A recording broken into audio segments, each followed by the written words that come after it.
नमस्कार दोस्तों। Russia Ukraine war का बेनिफिट भारत को लॉन्ग टर्म में मिलता हुआ दिखाई दे रहा है, क्योंकि कई सारे इक्विपमेंट, कंपोनेंट और वेपन रशिया अब धीरे धीरे करके भारत में मैन्युफैक्चर करने का प्रयास कर रहा है और उसके लिए promises, agreement, MOU already sign हो चुके हैं। अभी इसी चीज में एक बड़ा डेवलपमेंट हुआ है, क्योंकि रशिया का कहना यह है कि वो भारत के अंदर ही ट्रेन को मैन्युफैक्चर करेगा और फिर रशिया के अंदर इंपोर्ट करेगा अपनी खुद की डोमेस्टिक डिमांड को फुलफिल करने के लिए। अब ये चीजें क्यों हो रही हैं, किस तरीके से होंगी, क्यों रशिया भारत से ट्रेन मैन्युफैक्चर करके इंपोर्ट कर रहा है, इन सारी चीजों को मैं शुभेंद्र चौहान डिटेल में आप लोगों के साथ में चर्चा करूंगा। बट उसके पहले आप लोग मेरे साथ में साथ टेलीग्राम ग्रुप के ऊपर जुड़ सकते हो। मेरे क्लास की अपडेट, पीपीटी, पीडीएफ सब कुछ आपको मिल जाएगा। यूपीएससी सीएससी की तैयारी करना है, इंडिया के टॉप एजुकेटर से ऑफलाइन क्लासेस के अंदर पढ़ना है, तो आप लोगों के पास में अच्छा मौका है। अनअकैडमी अब केवल ऑनलाइन ही रहा है, अनअकैडमी अब ऑफलाइन भी आ चुका है। दिल्ली करोलबाग, मुखर्जी नगर के अंदर, प्रयागराज के सिविल लाइंस और बिहार के पटना के अंदर ऑलरेडी हमारे सेंटर्स खोले जा चुके हैं, जहां पर इंडिया के ये टॉप एजुकेटर्स आप लोगों को ऑफलाइन क्लासेस के अंदर कंप्रेहेंसिव यूपीएससी सीएससी की तैयारी कराएंगे। प्रीलिम से लेकर इंटरव्यू तक हर पॉइंट पे जो भी सब्जेक्ट होंगे उन सबको कवर किया जाएगा। आपको टेस्ट सीरीज दी जाएगी, आपको करंट अफेयर्स का मटेरियल दिया जाएगा, आपको मेंटरशिप दी जाएगी, यानी कि कंप्लीट यूपीएससी सीएससी का कोर्स मिलेगा। अगर आप एक बार इसको ज्वाइन कर लिए, उसके बाद में आपको अलग से और कुछ भी खरीदने की जरूरत नहीं पड़ेगी। ये हाई क्वालिटी का कोर्स अगर आप ऑफलाइन मार्केट में कहीं भी जाओगे तो इन सारी फैसिलिटी के बगैर यही कोर्स आप लोगों को दूसरी कोचिंग पे 1.5 से पौने 2 लाख का मिलेगा। बट आपकी अब ऑफलाइन एजुकेशन को भी अनअकैडमी अफोर्डेबल बनाने का प्रयास कर रहा है और उसी के लिए ऑफलाइन कोर्स कंप्लीट जीएस का, जिसके अंदर ये सारी फैसिलिटी उपलब्ध है, वो आपको 79,999 के अंदर पड़ने वाला है। चलिए दोस्तों, समझने का प्रयास करते हैं यहाँ पे हुआ क्या। देखो, रशिया की अगर मैं बात करूं तो रशिया के अंदर रेलवे नेटवर्क काफी स्ट्रॉन्ग ऑलरेडी है और उसको और स्ट्रॉन्ग करने की आवश्यकता है, क्योंकि रशिया के अंदर ओवरऑल रेल का स्पान लगभग 87,000 किलोमीटर का है, जिसके जरिए फ्राइट और पैसेंजर दोनों ट्रांसपोर्ट होते हैं। लगभग 1.3 बिलियन टन तक का फ्राइट जो है वो रशिया के अंदर ट्रांसपोर्ट हुआ था 2022 में। अब रशिया यूक्रेन वॉर हुआ, रशिया यूक्रेन वॉर के होने के बाद डिफेंस की मैन्युफैक्चरिंग बढ़ गई। कई सारे दूसरे इक्विपमेंट अब रशिया में ही बनाने शुरू कर दिए गए, क्योंकि वेस्टर्न कंट्रियों ने सैंक्शन लगा दिया।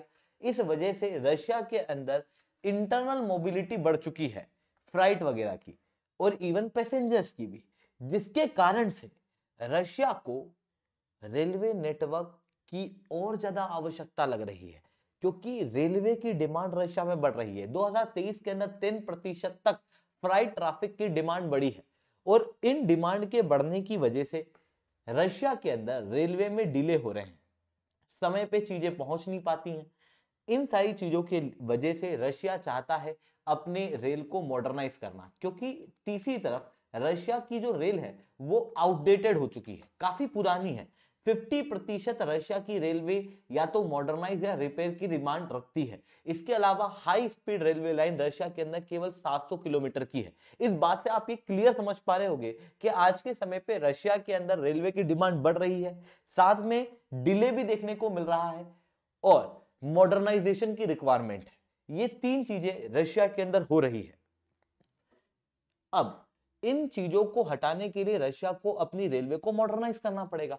बट रशिया ये काम करे कैसे, क्योंकि 60% तक जो इक्विपमेंट रशिया की रेलवे के अंदर यूज होते थे वो या तो यूएस से या फिर यूरोपियन कंपनी से आते थे, और क्योंकि अभी रशिया यूक्रेन वॉर शुरू हो चुका है, उस वजह से रशिया को ये इक्विपमेंट देना अब वेस्टर्न कंट्रियों ने बंद कर दिया है। इतना ही नहीं, रशिया की कई सारी कंपनियों के ऊपर सैंक्शन लगने के कारण ऐसी कंपनियां जो रेल मैन्युफैक्चर करती थी और बाहर की कंपनियों से लोन ली हुई थी, वो अब उन लोन को चुका नहीं पा रही, जिसके कारण से कई कंपनियों ने डिफॉल्ट कर दिया है। इतना ही नहीं, डोमेस्टिक मैन्युफैक्चरिंग के अंदर भी डिले देखने को मिल रहे हैं, क्योंकि ऑब्वियसली देश युद्ध से जूझ रहा है और उस समय पर सारा पैसा केवल रेलवे में नहीं लगाया जा सकता, इतना फोकस रेलवे के ऊपर नहीं दिया जा रहा। इस समय पर मेजर फोकस डिफेंस के ऊपर, जिसकी वजह से डोमेस्टिक मैन्युफैक्चरर या तो डिले कर रहे हैं। अब इन सारी चीजों की वजह से क्या हो रहा है कि कंपोनेंट की शॉर्टेज हो रही है, साथ में कंपोनेंट की डिले हो रही है। इन दोनों चीजों की वजह से जो सप्लायर्स हैं, जो रेलवे बनाने के इक्विपमेंट सप्लाई करते हैं, उनको साफ दिखाई दे रहा है कि रशिया के अंदर शॉर्टेज है, जिसकी वजह से वो 20 से 30% तक इक्विपमेंट ज्यादा कॉस्ट के अंदर रशिया को बेच रहे हैं। तो रशिया को एक रिलायबल ऑप्शन ऑब्वियसली ढूंढना पड़ेगा, जो कि भारत से बेहतर रशिया के लिए और कुछ भी नहीं हो सकता, क्योंकि भारत एक रिलायबल फ्रेंड है रशिया का, जो काफी समय से रशिया के साथ खड़ा हुआ है, काफी समय से। और इवन दूसरे इंजीनियरिंग गुड्स रेलवे के अलावा भी रशिया को भारत ही सप्लाई कर रहा है। आज के समय पे आप ये क्लियरली यहां पर देख सकते हो, भारत रशिया का दूसरा सबसे बड़ा इंजीनियरिंग गुड का सप्लायर बन चुका है, जिसके बाद भारत का ओवरऑल इंजीनियरिंग गुड का एक्सपोर्ट बढ़ के 98 बिलियन डॉलर का हो चुका है। ये रशिया को मेजर रूप से जाता है, इसका रीजन क्योंकि भारी मात्रा में हम इंजीनियरिंग गुड अब रशिया को बेच रहे हैं, क्योंकि रशिया को इन इंजीनियरिंग गुड्स की आवश्यकता है, और इन इंजीनियरिंग गुड्स के अंदर रेलवे के इक्विपमेंट भी आते हैं। अब अगर मैं रेलवे के इक्विपमेंट की बात करूं तो रेलवे के इक्विपमेंट में भारत काफी डोमिनेंस रखता भी है। एशिया, अफ्रीका, यूरोप और नॉर्थ अमेरिकन कंट्रियों को भारत ऑलरेडी रेलवे के कंपोनेंट एक्सपोर्ट करता है, जिसके अंदर wheel, bogie, brake system, track system, ये सब कुछ है। इतना ही नहीं, भारत के अंदर बड़ा बेनिफिट यह है कि कई सारे कंपोनेंट के मैन्युफैक्चरिंग हब है, खास रूप से पंजाब और बंगाल के अंदर, जहां पर 30,000 सालाना केवल पहिए बनाते हैं हम ट्रेन के। गवर्नमेंट के द्वारा डेडिकेटेड फ्राइट कॉरिडोर और मेक इन इंडिया प्रोजेक्ट की वजह से भारत के अंदर रेलवे के कंपोनेंट बनाना और ज्यादा इजी हो चुके हैं, जिसकी वजह से आप ये बात क्लियरली समझ सकते हो कि एक तरफ तो रशिया को रेल को मॉडर्नाइज करने की आवश्यकता है, दूसरी तरफ वेस्टर्न कंट्रियों ने रशिया के ऊपर सैंक्शन लगा दिए, जिसके कारण से रशिया को डिले देखने को मिल रहा है इक्विपमेंट के अंदर, या फिर इक्विपमेंट की कॉस्ट 20 से 30% ज्यादा है। वहीं तीसरी तरफ इंडिया जो है वो इक्विपमेंट के मैन्युफैक्चर में ग्लोबल लेवल पे डोमिनेंस हासिल किए हुए है, खास रूप से इंजीनियरिंग गुड्स के मैन्युफैक्चर में, और उसके अंदर रेलवे के इक्विपमेंट भी शामिल है। बट रशिया और भारत के बीच में अभी तक व्यापार नहीं होता था, बट अभी रशिया यूक्रेन वॉर के बाद एक कंड्यूसिव इन्वायरमेंट बन चुका है, जिसके जरिए रशिया भारत के अंदर बनाना चाहता है अपनी रेलवे। ऐसा रशिया क्यों करना चाहता है, इसका एक मेजर रीजन ऑयल भी है। देखो, वेस्टर्न कंट्रियों ने जब रशिया के ऊपर सैंक्शन लगाया तो उसके बाद रशिया जो है वो डॉलर का यूज नहीं कर सकता था, इवन ऑयल वगैरह के एक्सपोर्ट के ऊपर भी रेस्ट्रिक्शन लगा दिए यूरोप वगैरह पे। जैसी कंडीशन में यूरोप के सैंक्शन लगाने के बाद रशिया ने दूसरे मार्केट ढूंढना चाहे, जिसके अंदर भारत और चाइना बहुत अच्छे मार्केट तेल के लिए रशिया के लिए हो सकते थे। बट भारत ने जब भारी मात्रा में रशिया से तेल खरीदा तो उसके लिए रूपी रूबल एग्रीमेंट करना पड़ा, क्योंकि मैंने बताया डॉलर का प्रयोग रशिया नहीं कर सकता, और उसकी वजह से रूपी का एक्यूमुलेशन रशिया के पास काफी हो चुका था, और रशिया इस रूपी को इन्वेस्ट करना चाहता है, इस रूपी का प्रयोग करना चाहता है। उसके लिए रशिया भारत के साथ में अपने व्यापार को और बढ़ाएगा, और अभी ये जो रशियन ट्रेन भारत के अंदर बनाई जाएगी उसकी वजह से भारत को और ज्यादा बेनिफिट होगा, और इवन जो रशिया के पास में एक्यूमुलेटेड रूपी है वो भारत के अंदर यूज हो पाएगा। तो ये चीज हम लोगों को यहाँ पर देखने को मिल रही है।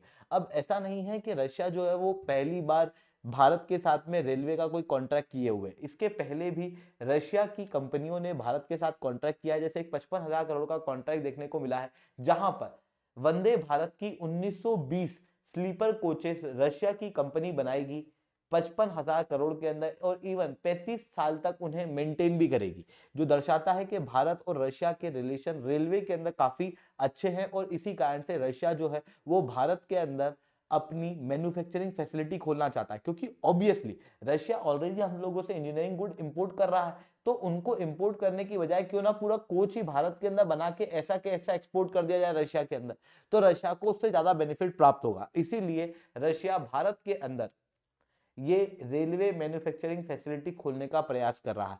अब ऐसा नहीं है कि कोई सी पहली बार ऐसी चीज देखने को मिल रही है कि रशिया सी चीज मेड इन इंडिया करना चाहता है। जब से रशिया यूक्रेन वॉर हुआ है उसके बाद से कई सारे इक्विपमेंट रशिया सोच रहा है कि भारत के अंदर बनाए जाए। जैसे डिफेंस इक्विपमेंट के अंदर Su-35 और Su-57 को मेड इन इंडिया करने का ऑलरेडी प्रस्ताव रशिया द्वारा रखा गया है। रशिया ने यह भी प्रस्ताव रखा है कि जितने भी डिफेंस इक्विपमेंट रशिया के अंदर बनते हैं वो भारत में भी बने और फिर वो दूसरी कंट्रियों को एक्सपोर्ट हो।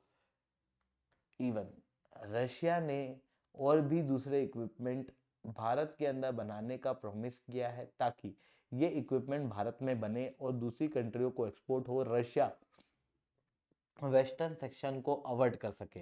तो ये चीजें यहाँ पर देखने को मिल रही है। आई होप ये सारी बातें आपको समझ में आई होंगी। लेक्चर अच्छा लगा हो तो लाइक करना, लेक्चर बहुत अच्छा लगा हो नीचे ऐसा कमेंट करना। यूपीएससी सीएससी की तैयारी करना, इंडिया के टॉप एजुकेटर से ऑफलाइन क्लास के अंदर पढ़ना है, तो आप लोगों के पास में अच्छा मौका है। अनअकैडमी अब केवल ऑनलाइन ही रहा है, अनअकैडमी अब ऑफलाइन भी आ चुका है। हमारे सेंटर्स ऑलरेडी खोले जा चुके हैं। अगर आपको हमारे सेंटर देखना है तो आप बिल्कुल से इस वीडियो को एंड तक देख सकते हो। इसके अलावा अगर आपको अनअकैडमी के ऊपर जुड़ना है तो यहाँ पे मैंने नंबर दिए हुए हैं, आप हमारी टीम से डायरेक्ट कांटेक्ट कर सकते हो, ये नंबर दिखे हुए हैं। ठीक है, चलिए दोस्तों आज के लिए इतना ही। That's all from my side. जय हिंद, जय भारत।